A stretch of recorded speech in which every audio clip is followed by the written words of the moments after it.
So what I want to highlight is the path I took to get those projects and what I learned from those projects. So I will try to highlight those key learning aspects instead of giving you all the technical details and pouring you with those.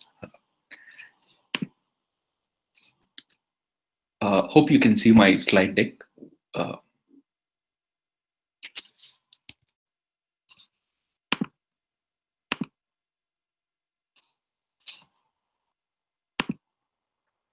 so far in Wait my one thing. One second. So those, Michak, I hope all of you can see this presentation. Otherwise, you can pin this Manikumar in this people's tab. In that Manikumar in brackets presentation will be there. You can pin that to your screen so that you can see the presentation. Okay. Okay, Mani, you can start. thank you.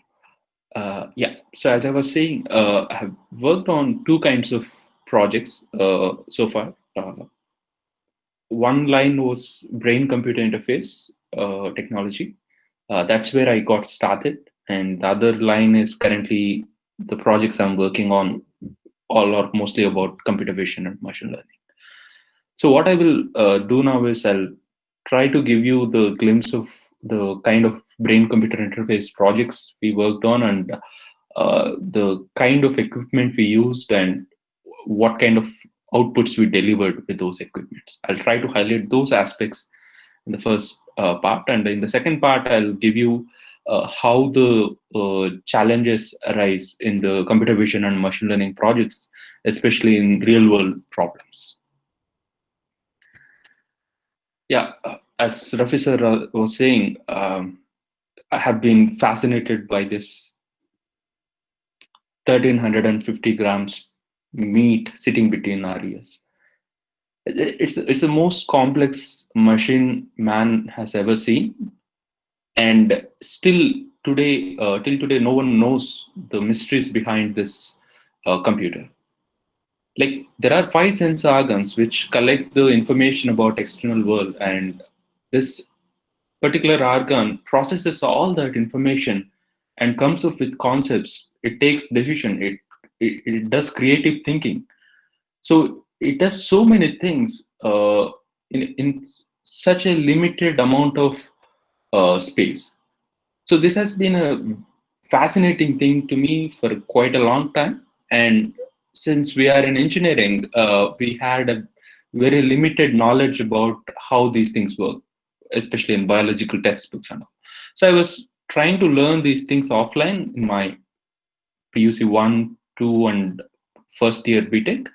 So, but again, it was a hobby-like thing. Whenever I used to get time, I used to just browse some aspects about human brain, and I was just curious to know the high-level details since we are not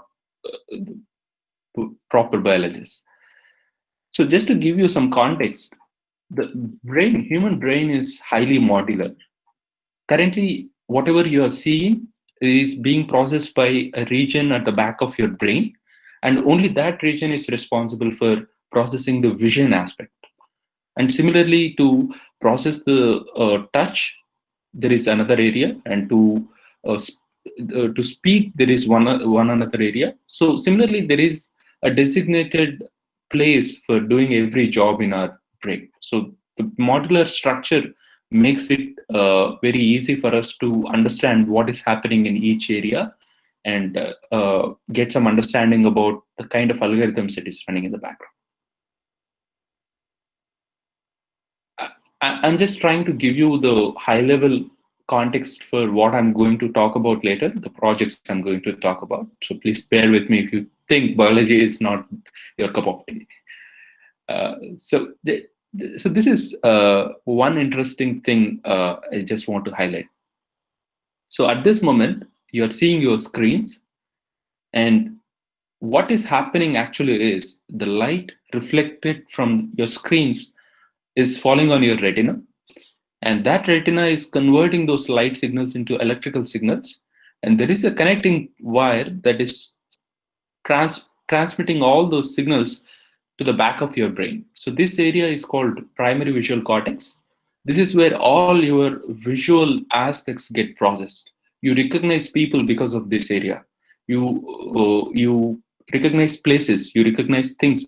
Everything happens in this area. But what is the most interesting thing is all this is happening in terms of electrical activity. So in our brain, we have this little units called neurons, which are firing up whenever we do some activity. And what these circuits build up is uh, some kind of information storage, processing, and transmission. All of that happens in the form of electrical activity. So people have been curious about the same problem for ages, and they have characterized the electrical activity happening in human brain using the frequency spectrum. Let's say you already got bored with my talk and you started becoming sleepy slowly because of your heavy breakfast. Then the frequency of your brain's electrical activity will go down.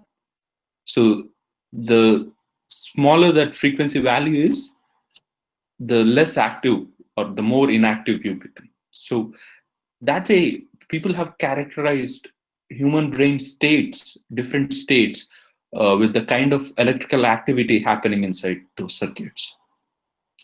As an electronics engineering student, it's a very fascinating thing to me. How come a biological system has all its communication in the form of electrical signals? In a heart, you don't see this pattern. In a liver, you don't see this pattern. But brain is something that is quite complex, and nature has chosen this form of physical communication system to build up the brain. So I was quite curious about these things, and though it was all bookish knowledge, one day when I think in retrospect, this moment has actually uh, has increased my curiosity levels to the maximum. I'll just give you the kind of anecdote related to it. So this it was a basic electronics lab session in my second year BTech. Uh, Obviously, I got bored with that session towards the end of that session. It was a 4 hour session, if I remember correctly. And what happened is we were actually trying to remove the cables from all the CROs and other equipment we had because the lab session was about to end. And there were these two terminals coming from the oscilloscope, which happened to be placed in my hands. And there was one metal surface of a board near to me. So when I touched that particular electrode, the patterns it has shown on the screen were different compared to when I leave those electrodes. So it's a simple change. If you touch that metal electrode, even if you get a chance to play around with this oscilloscope, you will also see this pattern. So if you touch those electrode pins with your hands, and if you ground the other electrode, the negative terminal, you will see those patterns clearly. So what it tells is the hand is carrying nerves to human brain, and those nerves carry the touch signals that are generated at the tips of our hands. So this simple observation of a CRO picking up brain signals that are being sent to human brain, was a very big thing to me at that moment, because though it's a silly thing to other experienced people as novice, that was a very big moment to me, and that has cultivated a lot of interest into this particular research area. Having uh, sorry,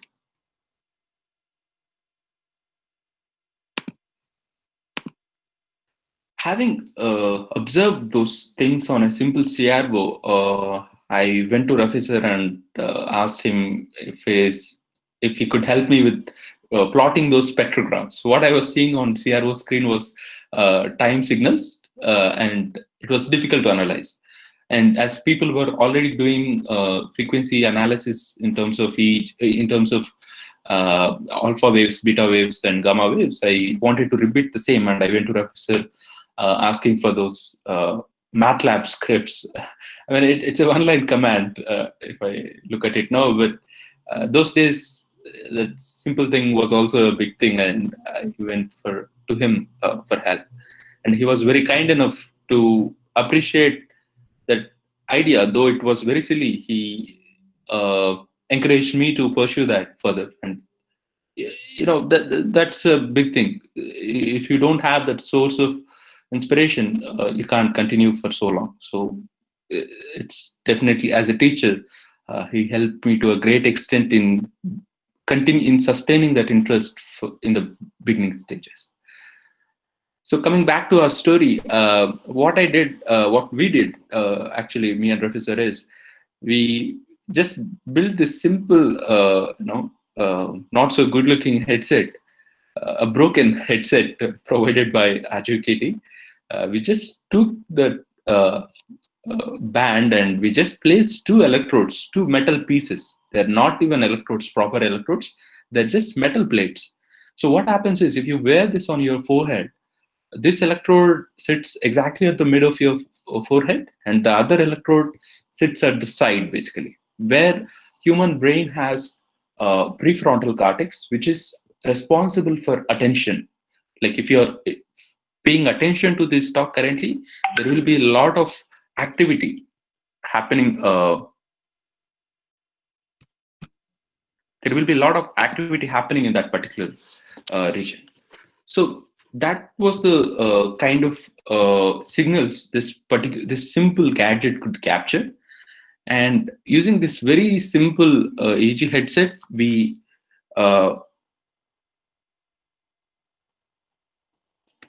so I can switch between English and Telugu if you guys are comfortable. I have no problem. I just thought English might be better if my Telugu is not very intelligible for you guys. Anyways, so I'll slow down as well a bit.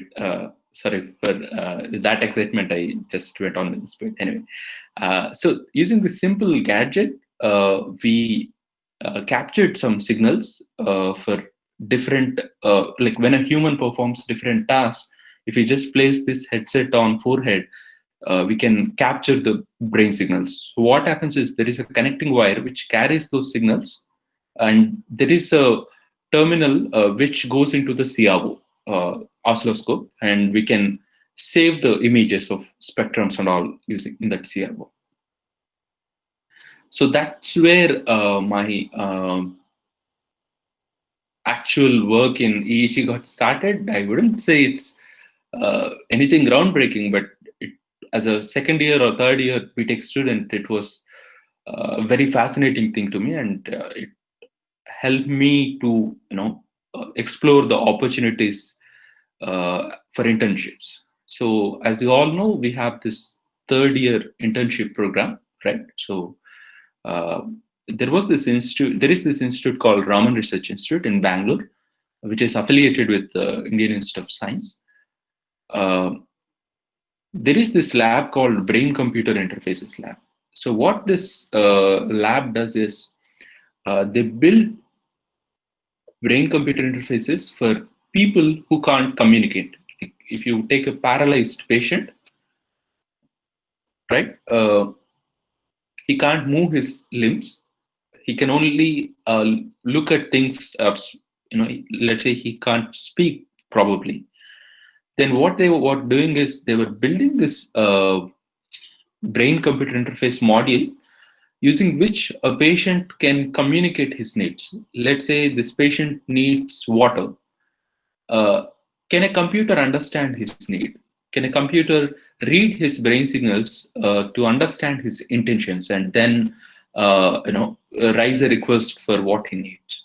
So that was kind of the system people at BCI lab were trying to build, and I was lucky, I would say, because they have very limited visiting studentships per year, and I happened to approach them at the right time.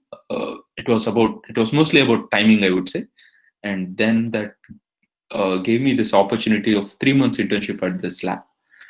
Uh, so this was a very funny thing actually. Um, when I went there first time, I saw their EEG systems and the kind of electrodes they use. These are the kind of electrodes they use. They are gold plated because gold has very high conductivity, and they have a active uh, electrode system.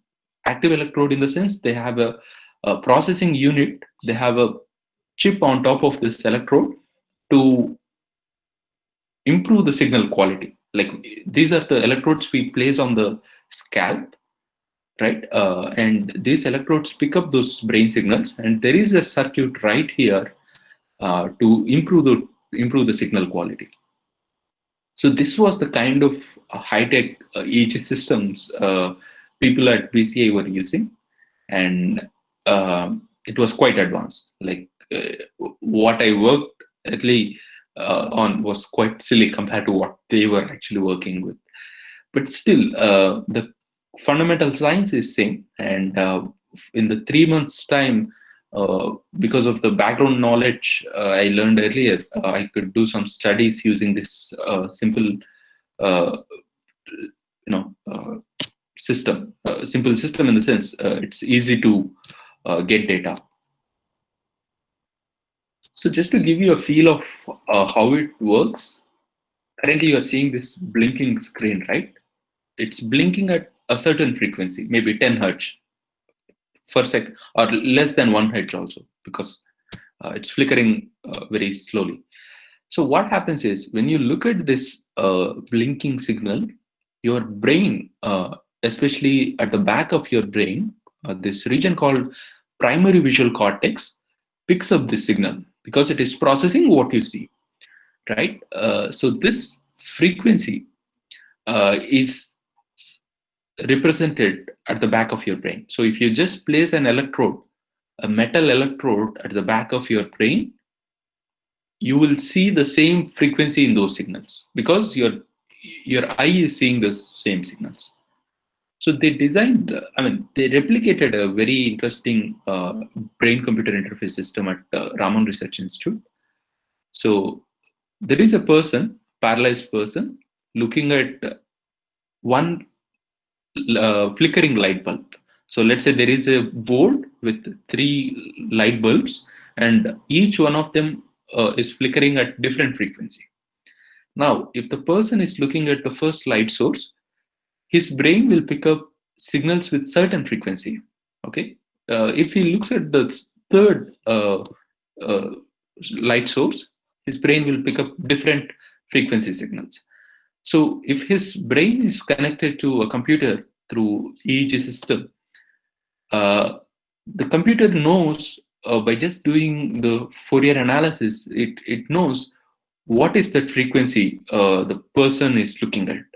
And by just knowing that frequency, we can understand what that person wants. Like, let's say this first light source is for water, and the second source is for maybe food, and third light source is for medicine. And if the patient just looks at one of this, the computer can know what he wants. So that way we can help people who are paralyzed. So this is the kind of system people at Raman Research Institute have built from scratch, and they were quite good at the electronics they were building, and they did it in a very short time. So after I came back from my internship, me and Rafi sir wanted to get our hands on this simple EEG device. Again, it happened very accidentally. We have come across an advertisement of this simple EEG system being sold out for 6,000 rupees, I guess, if I remember correctly, online. 6,000 rupees. A dropout PhD student in Bangalore was actually selling this piece of equipment, and luckily we happened to see that advertisement, and then we ordered for one. And this is actually quite good compared to what we had earlier, one channel EEG headset. And this also has gold-plated electrodes, but it is far more less sophisticated than what Raman Research Institute has. But We thought this could be a good starting point to our studies. So using this, I did some experiments in my bachelor's, and that ended up as my bachelor's thesis. Basically, what it does is, if you are looking at a flickering light source, a binary visual light source, we collect the brain signals using this equipment, EEG headset, and use we try to come up with an algorithm using a Hilbert envelope based method to identify those boundaries. If you see this as a square signal, we want to we want to detect these boundary points from those signals using Hilbert envelope. So anyway, I don't want to get into those technical details, but using this simple piece of equipment, we could work on such studies. I mean, as a BTech student, this was a very big thing to me. I mean, I was quite surprised to see that this simple piece of equipment can lead to this kind of results. And we did some interesting studies on what kind of effect the smell has on your brain activity. Let's say you're in a room with a very nice smell. The kind of brain activity you have will be quite different from the other persons who are not having very good smell in their surroundings. So all that work using the simple EEG headsets has led to 4 different publications in different venues. And subsequently, this work has helped me to get some good opportunities. And I would say nothing was designed, nothing was planned beforehand in this process. Everything has happened accidentally, and the only thing was we were curious. Me and Rafi sir were very curious to understand these things. There was nobody paying us if we do these things, but what was the driving us was this curiosity, just to understand how it is, how all these things are happening in human brain. So that's all about my brain-computer interfaces work. Compared to what other people in in very good universities do, this may not be very up to the mark, but it has helped us to develop that interest into this area. So I would say that was the biggest takeaway from this entire work.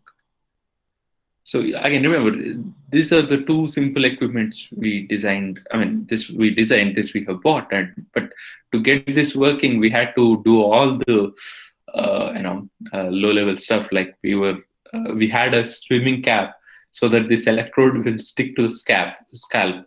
Like when we place them on head, there should be something holding them, right? So we were using a swimming cap.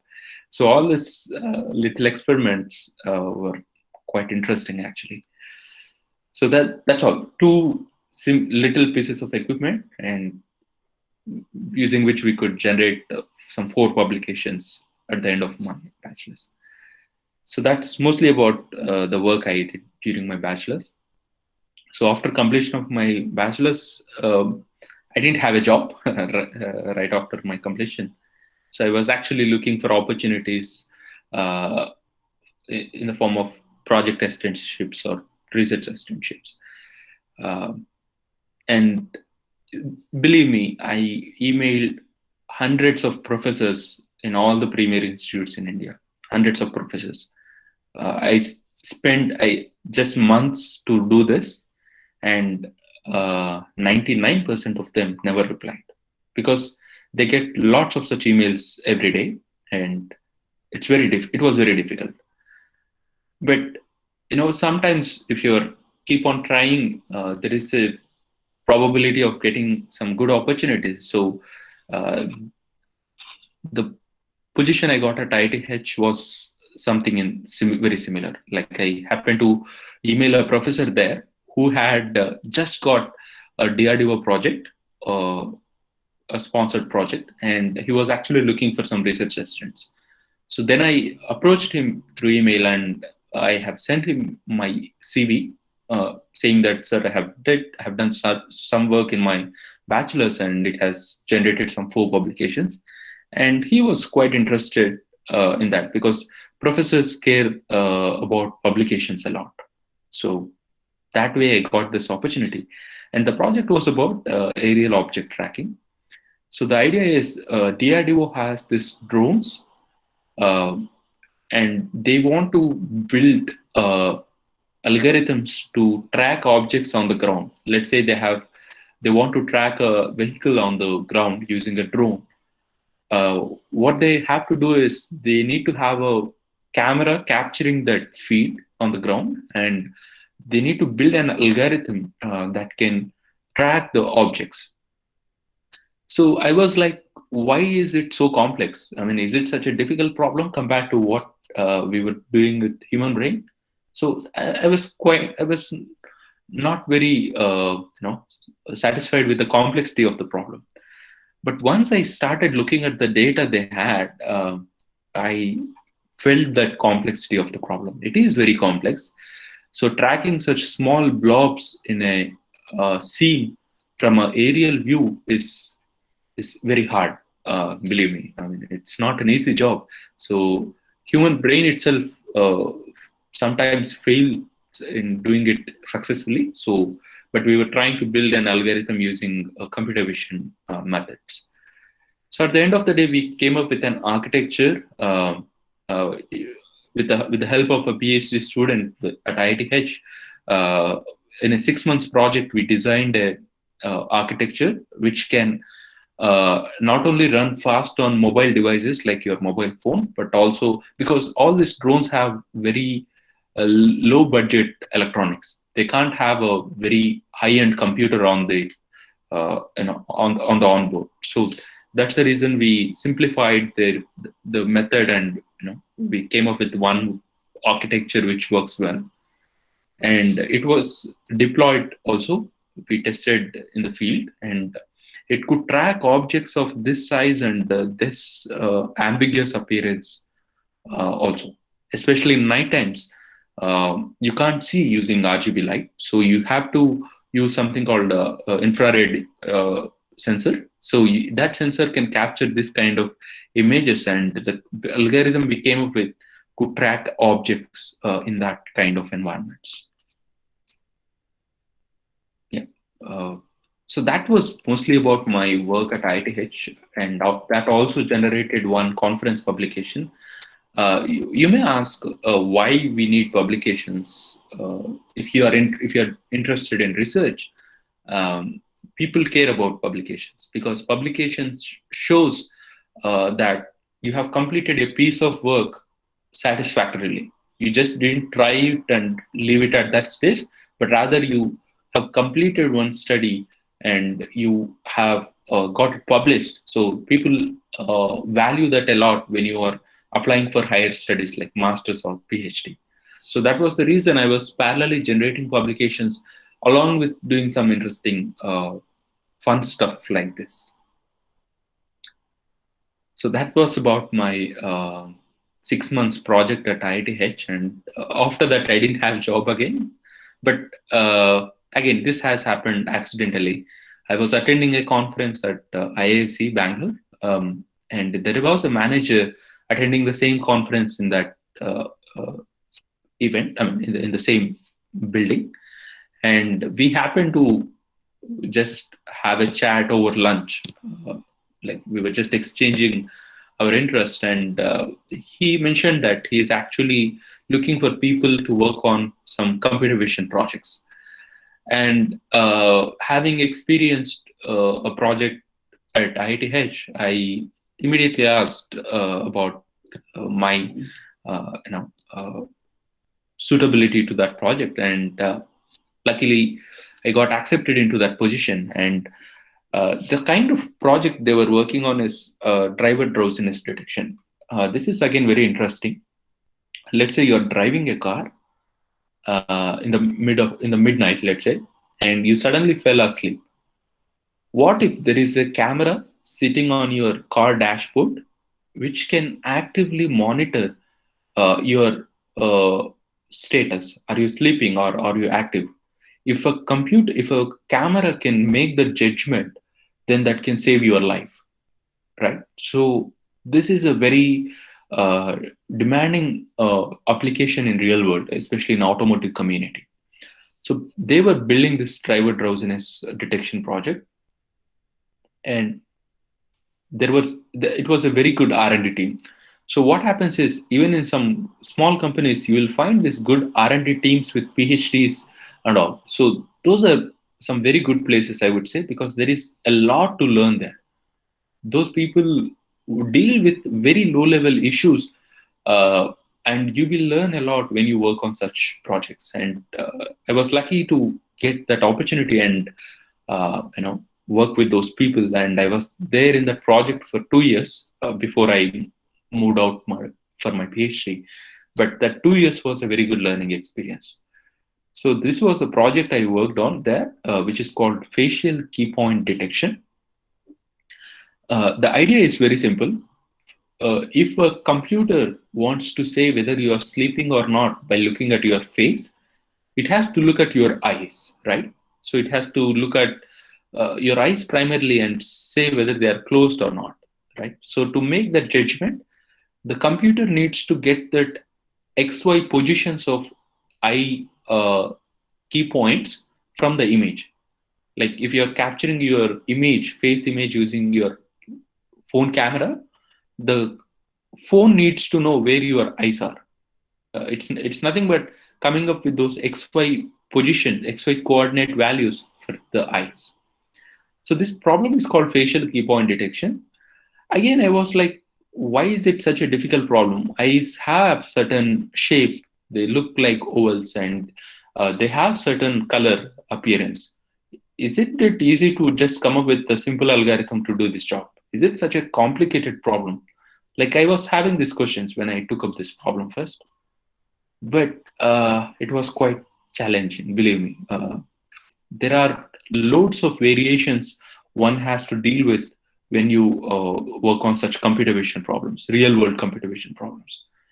The head pose might be very different in different settings. Like here, we don't see the eye at all. And the illumination, the lighting could be quite different, and you may not see very good details in some portions. And people from different ethnicities with different expressions, their faces might be occluded, and they might be captured with different cameras with different sensors. So there could be all these variations possible in a real world setting. So when you work in industry, you will have this experience of solving all these real world issues. We can't say I'll solve only for the very good looking faces, very clearly visible faces. No, we can't say that. We have to solve it for all different variations. Like even in this phase, we need to know where the left eye key points are. But from what we see in the image, nothing is visible. But a camera should be able to, a computer should be able to solve it. So this was the problem actually. So just to give you that feel of what this problem is, if you are gazing at these pictures, what your brain is doing now is it's trying to fit a shape. It's trying to bring eyes, nose, and mouth into one particular position so that they match with the face. But your brain is struggling to do that properly, because as you shift your gaze from one point to the other, the arrangement of this shapes change completely, right?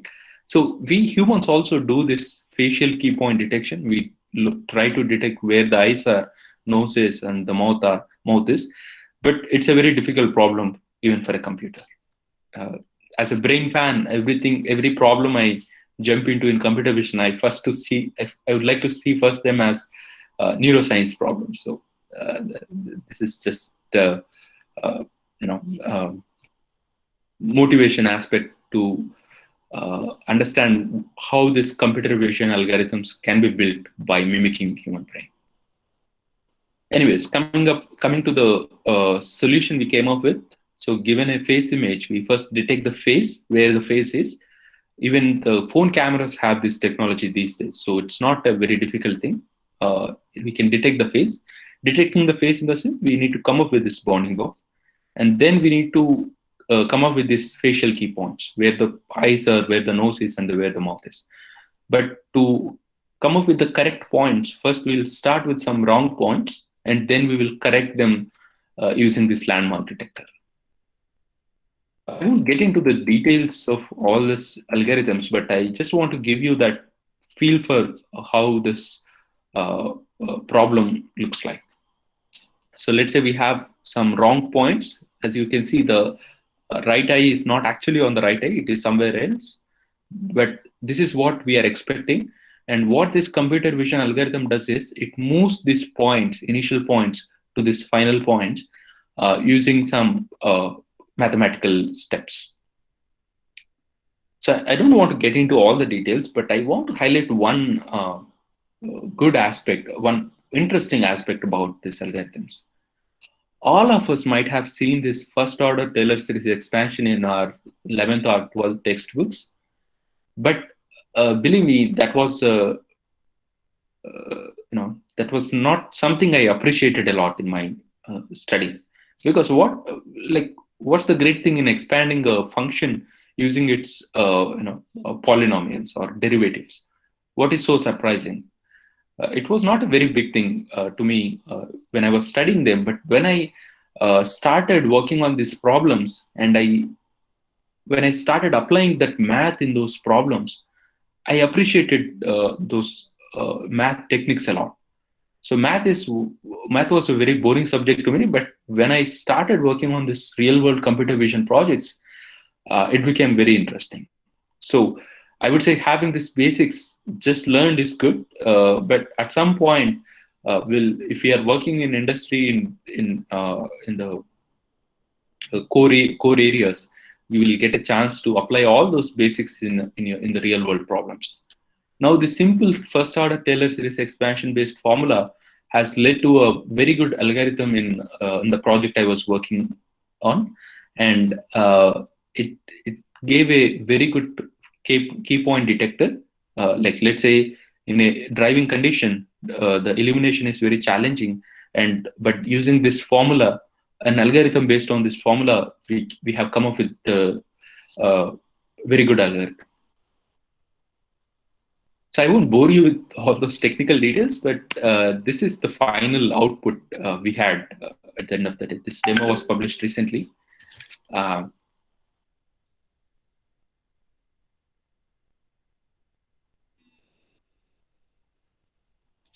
so as you can see, this is how the application looks like. There is a person looking at the camera, and if he is inactive, if he is looking down, distracted, there is a panel here which highlights his status, right? So it actively monitors his if he is yawning, it says yes. Like even if he yawns or closes his eyes, if he's feeling sleepy, all those behavioral attributes can be inferred using this simple computer vision method. So it doesn't require any fancy hardware. All it needs is your phone camera. So using just your phone camera, your mobile can understand your behavior. But to reach this stage, what was critical was detecting these key points. Without these key points, we can't infer anything out of this. So that was the problem I worked on, and it gave a very good algorithm. As you can see, in a real world condition, driving condition, the algorithm we developed is able to do a very good job. So that's the uh, project I worked at Path Partner Tech. So I would strongly recommend anyone who will join this strong R&D teams, even if it is in a big company or a small company, because the kind of learning happens there is exponential. Uh, I learned a lot by working on this particular project. So that was for 2 years. It was an interesting journey, and I happened to came in contact with a professor in Nottingham University when I was working with Path Partner, and he had a funding opportunity around that time, and again I was lucky enough to get that opportunity to join this PhD program. So my current project focuses on audio-visual emotion recognition, again using computer vision and deep learning methods. This is a very interesting problem because Artificial intelligence is evolving quite rapidly, but what we want to do is we want to uh, understand human emotions using this artificial intelligence, so that there are a lot of applications in mental health domain, where we can use this emotion recognition technologies to help depressed people. What if there is a let's say in 10 years there is a service by a company. If you just talk to that computer service in that company, the computer can analyze your mood, your depression. Like in case you are depressed, it can recommend a medication. In case you are looking very anxious, it can recommend a medication. Like there are a lot of such applications at the center of at the intersection of human and machine computer, and audio visual emotion recognition is one of the core technologies we need to build such technologies. So that's my current problem. Again, I don't want to get into the problem too much, but it's quite an interesting problem in the perspective of machine learning and computer science especially. So what I do, what my day-to-day job looks like is I build this technology called neural networks to understand the facial behavior and the behavior that is exposed in the speech or audio signals, and we try to build this mathematical models that can infer the emotions from the audio and visual information as inputs. So that's mostly about my PhD work. It is still ongoing, and it has been 2 years, and it's going at a good pace, I would say. So in any case, overall, in the last 6 years, I had this very good opportunities that I discussed uh, to work on some real world projects, some good science projects, and it was a very good learning experience so far. And I must thank Rafi sir for being a constant source of support, because as a teacher,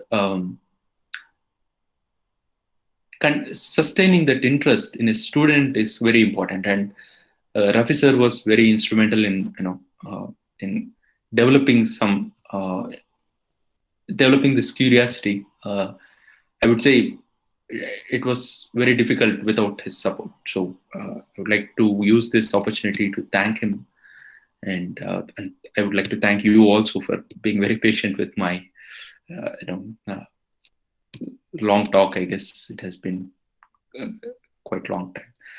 Anyway, if you have any questions or any things to discuss, we can discuss now.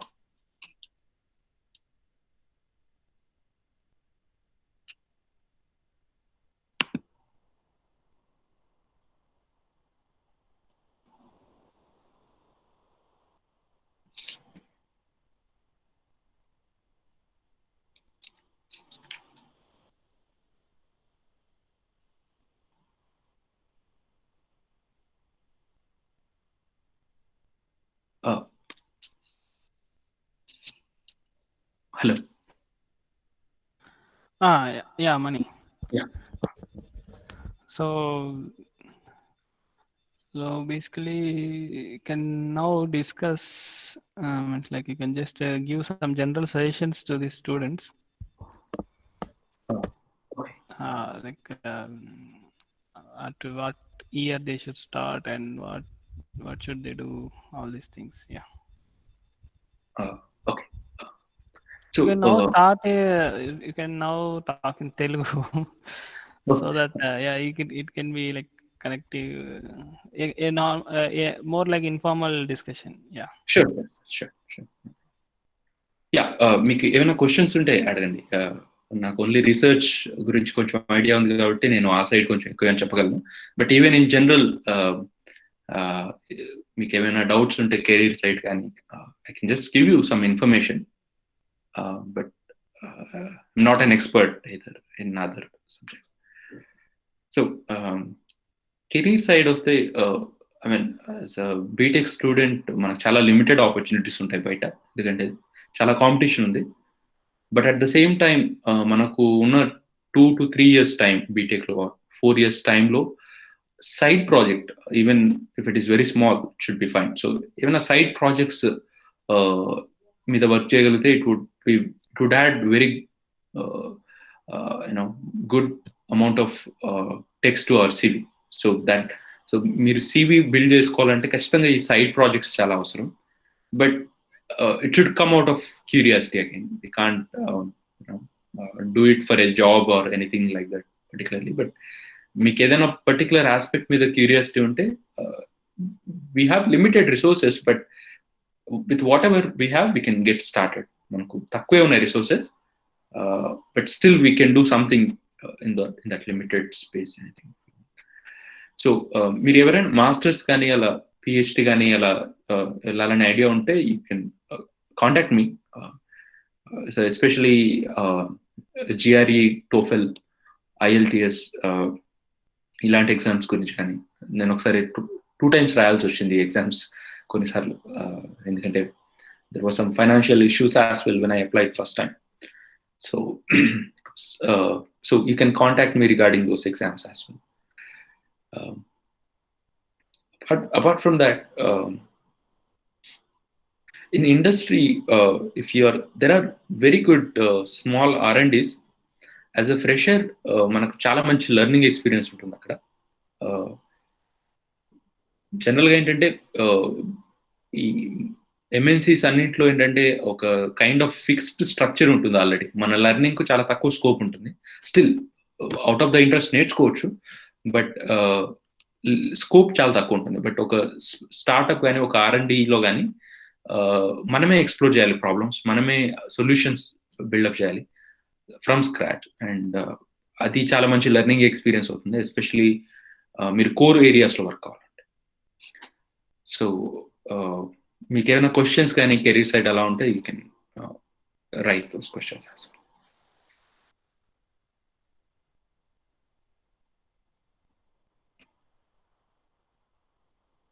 Okay, we have 2 questions here. The first question is, if a professor is funded or not for a project, how to know that? There is no any such format, but there are some simple tips and tricks I learned from my experience. One thing is, a professor should feel that you are genuinely interested, because every professor wants some good students because he has very good problems to work with, but he doesn't have time and resources to work with. Excuse me. So whenever you email a professor, read his work before, at least one or two of his latest papers. And if you are genuinely interested, then only apply. If you are genuinely interested, speak about that work, what is that is interesting to you in his work, in his publications. You mention it in that email, and you keep that email short, because professors don't have much time, they are very busy people. So you can keep that mail short, and you mention their work, and you mention that you are genuinely interested. And the added bonus is, if మీరు already work చేస్తుంటే అలాంటి projects మీద కానీ అలాంటి problems మీద అలాంటి courses తీసుకున్నా సరే అది కూడా మెన్షన్ చేయండి. So it would definitely be a very good communication if you have these 3 things. మీరు ఆ ప్రొఫెసర్ వర్క్ మెన్షన్ చేయండి, మీరు ఆ పర్టికులర్ డొమైన్లో ఏమైనా వర్క్ చేస్తుంటే లేదంటే కోర్సెస్ తీసుకుని ఉంటే అవి మెన్షన్ చేయండి, ప్లస్ మీ సివి అటాచ్ చేయండి. If you have any side projects, you can mention them as well. So that's the format I know, roughly. It's asked by Josna. So that's the format I also followed, and it worked sometimes. But be prepared to, not getting any replies, but it happens. Next question is, what courses have you taken in DL or computer vision at Nottingham University? It's asked by Vidyasri. So in the first year we have to take some courses, but in UK the structure of PhD is slightly different from what it is in India and US.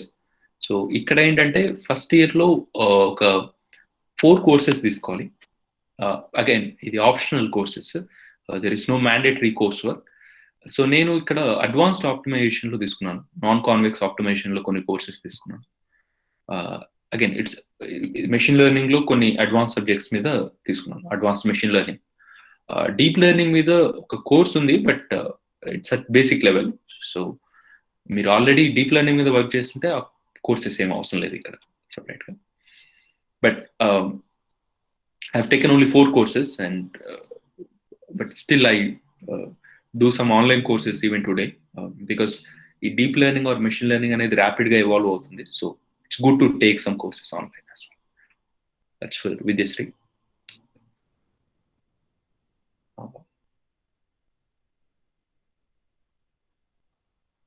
Yeah, those were the 2 questions we had. Sorry.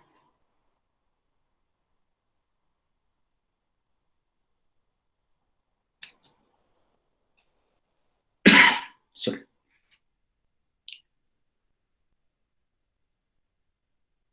Any other questions do we have? Excuse me.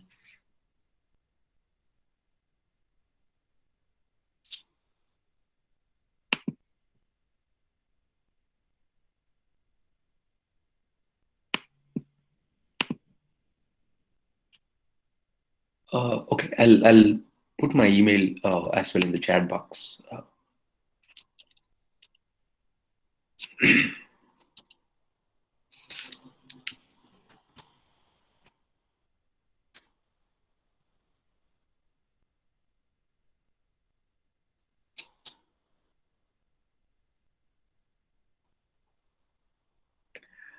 There is a question from Vamshi Krishna. Can you please provide any online courses that we learn from here? I mean, I'm not an expert in the electronics, especially. I mean, I just did my bachelor's courses, but if you are interested in machine learning, there are some very good online courses that I followed. One course is by Andrew Ng. That's a very good course for beginners, because we know మనకు linear algebra, statistics ఈ రెండు తెలుసుంటే we can easily follow this course, Andrew Ng course. I can put that in my chat box too. But online courses అంటే ఈరోజు చాలా ఉన్నాయి ఈ రోజులో, బట్ చాలా కేర్ఫుల్ గా సెలెక్ట్ చేసుకోవాలి, ఎందుకంటే చాలా కోర్సెస్ అడ్వాన్స్ కోర్సెస్ అయి ఉంటాయి. సో బేసిక్ కోర్సెస్ చాలా తక్కువ ఉన్నాయి. సో వాటిని కొంచెం కేర్ఫుల్ గా పిక్ చేసుకుంటే we can learn a lot from that.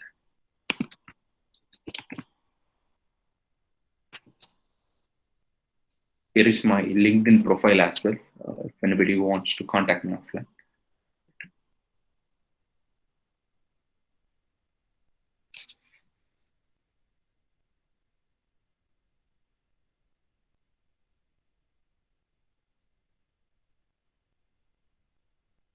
So yeah, ఒక ఫైనల్ సజెషన్ ఏంటంటే, things are not looking good as of now.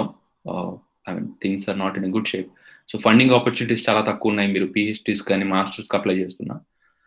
But don't get discouraged by that, ఎందుకంటే మనకు సిచ్యువేషన్ అంత పాజిటివ్ గా లేకపోయినా ఫండింగ్ అనేది స్టిల్ వస్తుంది, యూనివర్సిటీస్ కు మంచి ప్రాజెక్ట్స్ వస్తున్నాయి.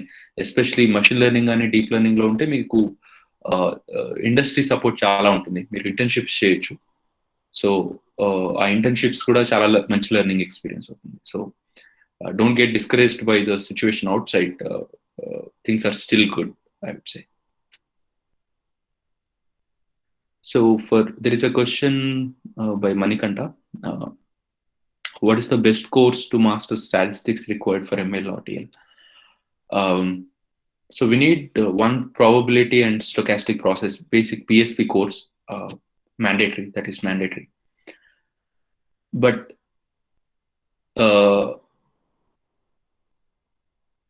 there is no specific advanced course for machine learning or deep learning. So ఎందుకంటే మషిన్ లెర్నింగ్ డీప్ లెర్నింగ్ ఏంటంటే ఇంకా ఎవాల్వింగ్ సబ్జెక్ట్. సో అందులో ప్రాబిలిటీ యూసేజ్ అనేది చాలా బేసిక్ లెవెల్లోనే ఉంది ఇంకా. So if you complete your probabilistic and stochastic process course, that is good enough. But if you are more interested, what I would suggest is you can see Bayesian learning based courses as well. Bayesian learning or Bayesian optimization అనేది ఒక subject. So అది కూడా మీరు దాని మీద courses చేస్తే మీకు ఇంకా హెల్ప్ అవుతుంది మీరు అడ్వాన్స్ మెషిన్ లెర్నింగ్ లో వర్క్ చేయడానికి. We have a question from Josna again. Is there any particular timing for applying interns in IITs like summer? Yes. IITs ఏంటంటే ఈ మధ్య ఒక స్కీమ్ ఫాలో అవుతున్నారు. అదేంటంటే ఆల్ ఇండియా మొత్తం ఒకేసారి అప్లికేషన్స్ ఇన్వైట్ చేస్తున్నారు. సో అప్లికేషన్స్ నుంచి వెరీ ఫ్యూ పీపుల్ సెలెక్ట్ చేస్తారు. అది ఒక way of applying things. So but అందులో ఏంటంటే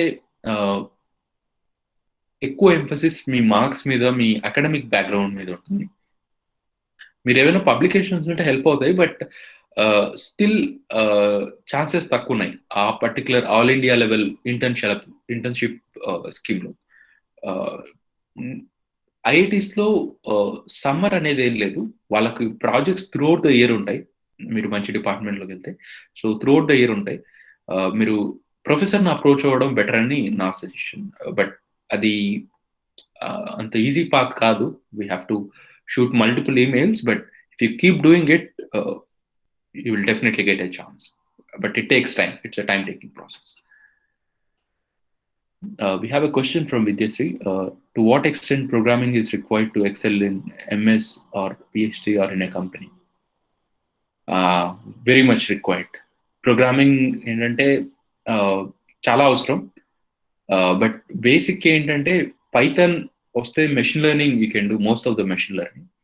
బట్ మీరు ఏదైనా రియల్ వరల్డ్ ప్రాబ్లమ్స్ మీద వర్క్ చేస్తున్నారు అనుకోండి, ఇండస్ట్రీలో ఎస్పెషల్లీ, వాళ్ళు ఏంటంటే మొబైల్ డివైసెస్ మీదకి పోర్ట్ చేస్తారు ఈ అప్లికేషన్స్. మీ స్పీచ్ రికగ్నిషన్ యాప్స్ కానీ, మీరు ఎన్ఎల్పి ప్రాసెసింగ్ యాప్స్ కానీ, లేదంటే ఫేస్ ప్రాసెసింగ్ యాప్స్. సో వీటన్నిటికీ C++ అనేది రిక్వైర్మెంట్. సో మీరు జస్ట్ E1లో మనం చదివిన బేసిక్స్ రిఫైన్ చేసుకుంటే సరిపోతుంది.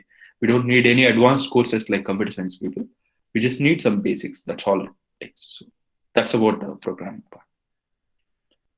So there is a question from Vamsi Krishna. Can we mail a professor abroad if we are willing to write a paper on an idea like advanced optimization? Solve it together. Definitely, why not? I mean, అది నన్ను అడిగితే best option. మీరు further studies plan చేసుకుంటే definite గా మీరు ఎక్కడైతే work చేయాలనుకుంటున్నారో అలాంటి ప్రొఫెసర్స్ తో టచ్ లోకి రావడం అనేది చాలా ఇంపార్టెంట్. ఎందుకంటే వాళ్ళు కాన్స్టెంట్ గా చూస్తూ ఉంటారు పీపుల్ కోసం, మంచి స్టూడెంట్స్ కోసం. మీరు ఈ రిమోట్ కొలాబరేషన్ లో మీరు మంచి స్టూడెంట్ అని వాళ్ళకు ఆ ఇంప్రెషన్ వస్తే there is nothing stopping them from taking you as PhD student or master student. So funding కూడా ఈజీగా వచ్చేస్తుంది. I did the same thing. So నేను పాత్ పార్ట్నర్ లో వర్క్ చేసేటప్పుడు ఆ ప్రాబ్లం అనేది ఇక్కడున్న ప్రొఫెసర్స్ కూడా వర్క్ చేస్తున్నారు. So even though I was in industry, I was still open to collaboration. So ఆ ప్రొఫెసర్ తో కొలాబరేట్ అయిన తర్వాత we discussed and then I had an opportunity for PhD. So definitely don't hesitate to email, but ensure that మీరు work చేసే work ముందే reveal చేయొద్దు ఎక్కువగా. ఎందుకంటే మీరు జస్ట్ టాపిక్ రైజ్ చేయండి. If the professor is interested, he will get back to you. Okay, so you can just talk about the problem, but don't get into the details if you have done something very significant before. Yeah, that is about emailing part. Vamshi Krishna.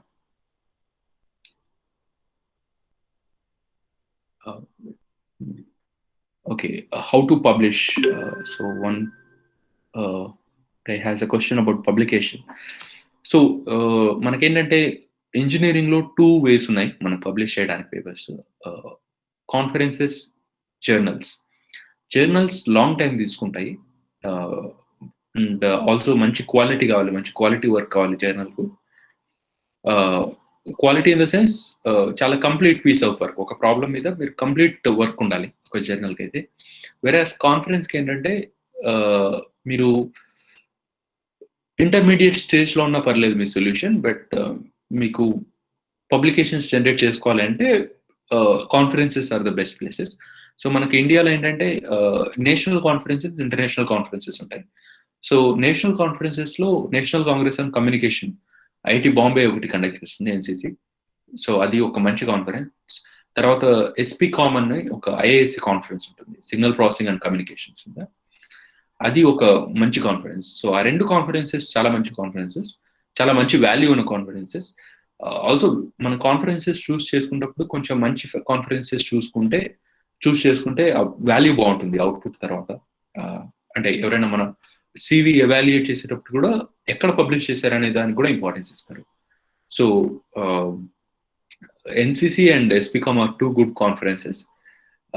మీరు initial stages లో ఉంటే work మీరు కొంచెం low level conferences లో publish చేసిన problem లేదు. We will learn how to write the papers and all by just submitting the papers. So there is a website for publishing this conferences list. I forgot that website name. Sir, do you remember that EDAS, sorry, is it EDAS, EDAS. EDAS, right? EDAS. సో EDAS is ఒక మంచి platform. ఈడాస్ మీరు ఇలాంటి conferences list చూడాలన్నా, వాటికి submission dead lines ఎప్పుడు ఉన్నాయని చూడాలన్నా EDAS best website.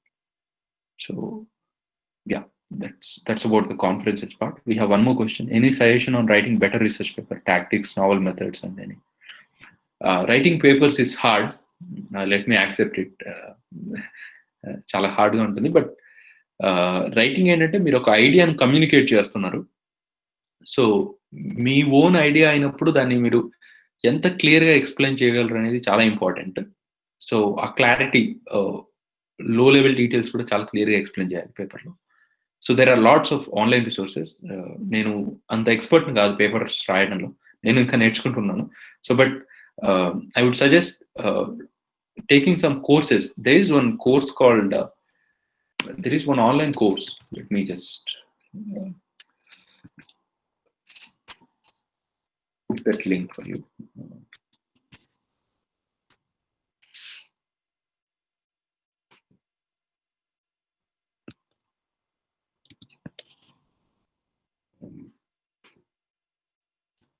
So in the chat box you can see the course link. I did this course and చాలా మంచి కోర్స్. మీరు రీసెర్చ్ పేపర్స్ రాయడం కానీ అలా స్టార్ట్ చేసి ఉంటే ఇది చాలా మంచి సోర్స్. నేను కొన్ని రాసిన తర్వాత ఇది కోర్స్ చేశాను. సో నేను చాలా మిస్టేక్స్ నేర్చుకున్నాను అనమాట, నేను చేసిన మిస్టేక్స్ ఇంత కొన్ని పేపర్స్ రాయడం.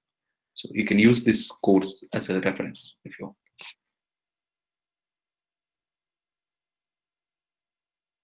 Any other questions we have?